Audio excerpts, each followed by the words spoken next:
Hey guys, we've got a couple days before we leave for Drift Week. I have not been doing a good job of making videos. We're doing a ton of work on the car. Of course, last minute, like the car was running, driving perfect, almost no issues, and I decided to pull the motor out and subframe and all sorts of stuff, and I'll tell you why in a second. But yeah, we got the whole engine, trans, everything out of the car. The interesting thing about this is that I swapped this trans for another trans that we had. Anyways, the other one didn't have fifth gear. We put this one in that I had on the shelf and drove this one, and it turns out it also doesn't have fifth gear. So going on this trip without a fifth gear. Everything with this engine is actually pretty solid. The thing is, this is a VVTi 2JZ NA IS300 block with no modifications. We just put new main bearings and thrust bearings, main bearings and rod bearings in it, and it is not strong enough. I'm worried that the rods are going to break or something's going to happen. So we put together a different engine, which is a non-VVTi 2JZ NA with all stock internals. We literally just took it apart, cleaned everything, put bearings in it, and we're going to bolt that head on here. The one issue we have is the oil feed for the VVTi. It does not have provisions on the block, so we're just going to run this port up to it and hopefully it works. What else? The reason we got the engine out, that's the main reason, is because I wanted a stronger block.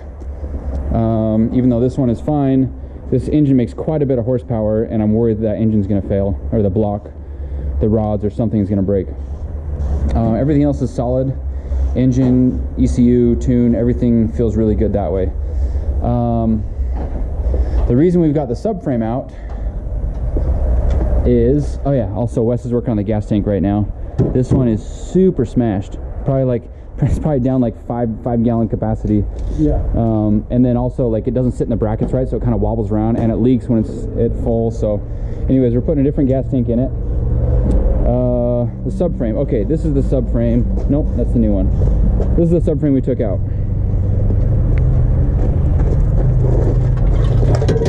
It is bent right here, as you can see, and then this lower mount is broken off, so it's been welded back together. I didn't want to mess with that. I don't know if the subframe is bent for sure. The sway bar was bent.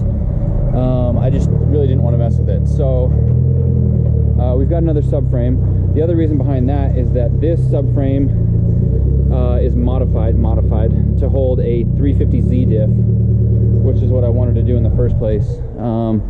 The 350Z diff is a lot stronger. This one's a 3.3 ratio compared to the 410 that was already in it, so we should get a lot better fuel economy on the freeway. It'll be a lot better cruising RPM, and this engine makes enough power that I'm not worried about having like any particular gearing for drifting. The 3.3 will be just fine. But as a backup, we're also bringing the 3.7. I decided not to weld that diff. That one's a viscous LSD. Could be a completely terrible idea, but the 3.7 that we're bringing as a backup is welded. So worst case scenario, we can swap that in. Another thing we're doing is the front subframe. This one that has been modified, you can see right here it's starting to separate a little bit. I don't want to go through and weld this thing all up, so I'm just going to put in one that I know has already been modified and is done well. And so yeah, we've got like 3 or 4 days left of work, and this is what we're up against. Engine, we got to swap the head over, put it back in here, subframe, rear subframe, gas tank, and the nice thing is the interior for the most part is all put together. That's what matters. The body kit is mounted and everything. That's mostly done. The car's wrapped. I've got to fix some of the turn signals and a little bit of wiring that way. But yeah, that's where we're at right now. Pilot bearing, bushing adapter bearing thing. It's one that we have made that I was going to start selling. It has the Nismo bearing instead of a brass bushing, and then it's a steel bushing that goes in the crank instead of aluminum. Anyways, we're at the point where we need to take it out, and it's not easy. Even the ones that I've got from Collins are not easy to get out. So I started trying to drill a hole so I could drill and tap to get it out, but the margin is really thin there. I didn't want to break something off in there. So what we're gonna do is the old-fashioned style with a press, well, close tolerance fit shaft and bread. We're gonna put bread inside the crank and just keep pounding it in there and hope it starts pushing it out. I've done this with regular stock bearings with either grease or like wet paper towel or something, but we got some stale bread, so we're gonna do it that way.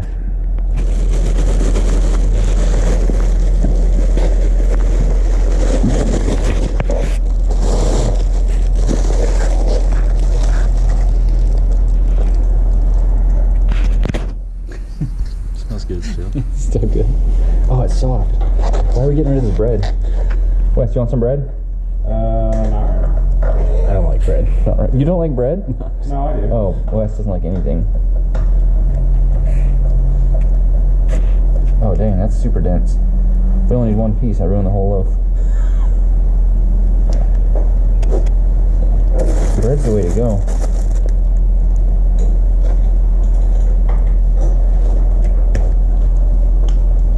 Can I use your hammer, Wes?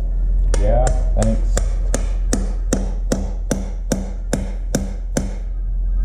It moved. Did it? It moved. It's gonna work. Yeah. Yep.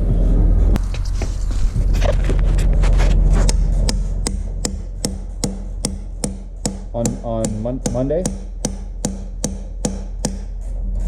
I didn't hear you. You said Monday? Okay. Okay, cool. Between 10 and 7? Oh, 10 and 11. Okay. Okay. Okay.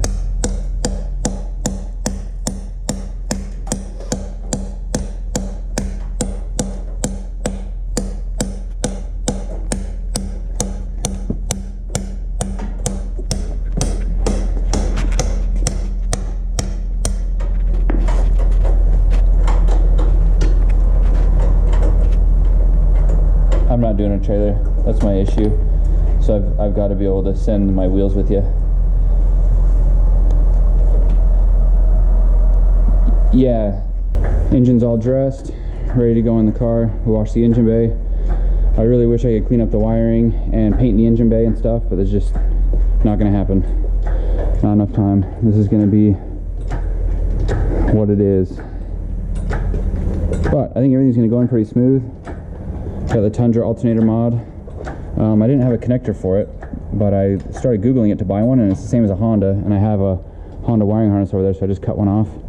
Also, I've always been told these fit, but we looked at the belt alignment and it wasn't straight, so I ended up cutting about 5 millimeters off the back of the alternator right there so it would sit flush, because before it was like this.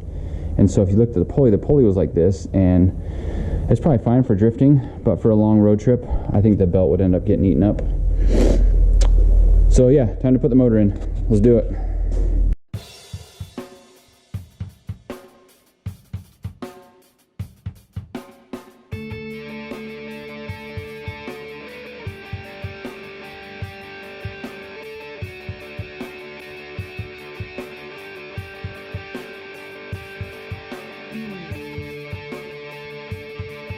I worked on the car all day. Today's Saturday.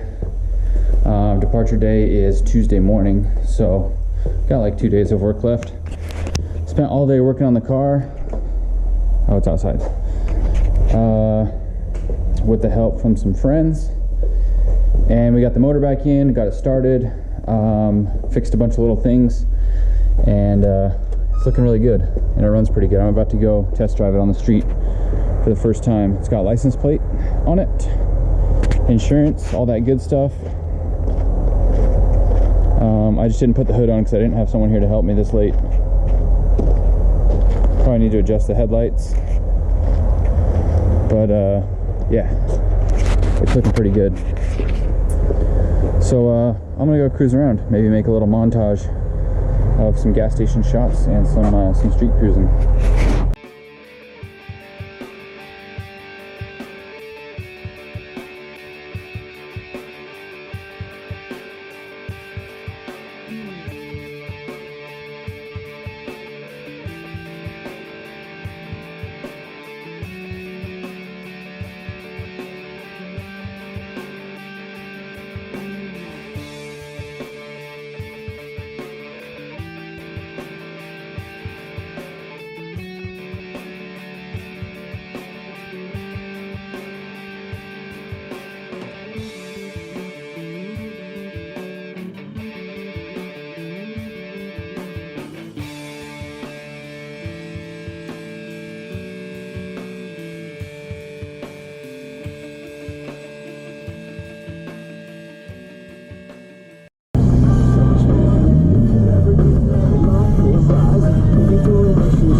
Sunday night, I came up to Seth's shop to help these guys out. Seth's been going without sleep for like, I don't know, a month, 2 months.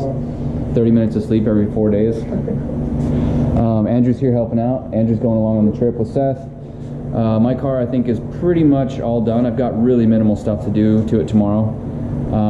But I had some free time to come up and help these guys out. Yeah, Sunday night, we're leaving Tuesday morning. So we've got a little more than 24 hours. This car looks really sick. You ready? You ready? You ready? Oh, look at that.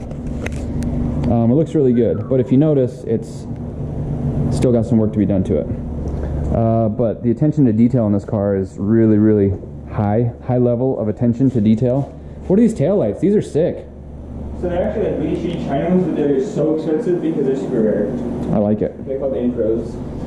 It looks good. I buy them from Germany. M3 stuff. Is this an M3? Yeah, it's actual M3. You always say that. You always say it's an M3. What? What does that mean? Maybe. It actually is a VIN, so now the chassis is I trust this more than I trust that. I put those on. Yeah, this is really sick.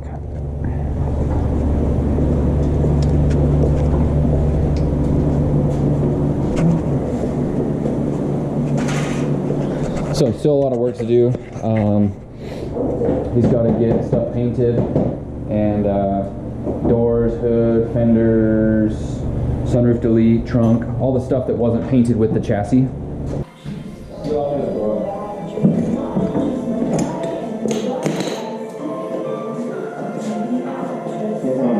7 o'clock.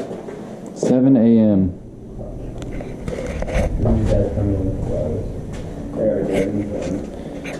And the engine's in place.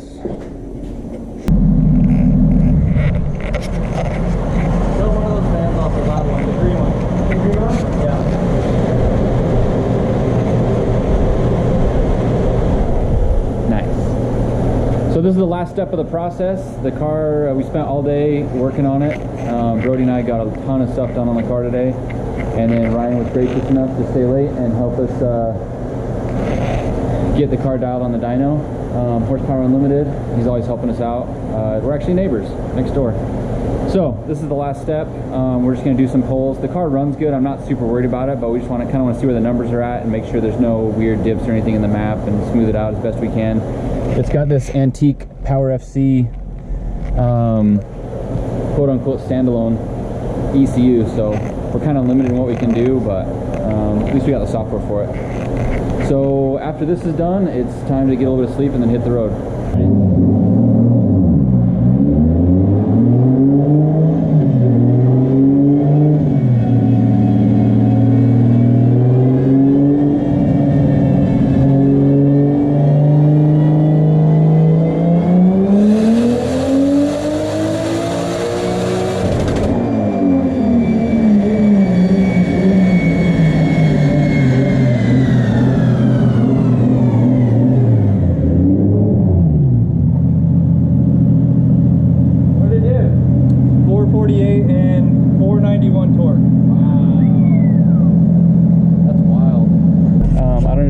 Software. I prefer ECU Master, but this is crazy. I'm gonna try out a little bit of timing and see what happens.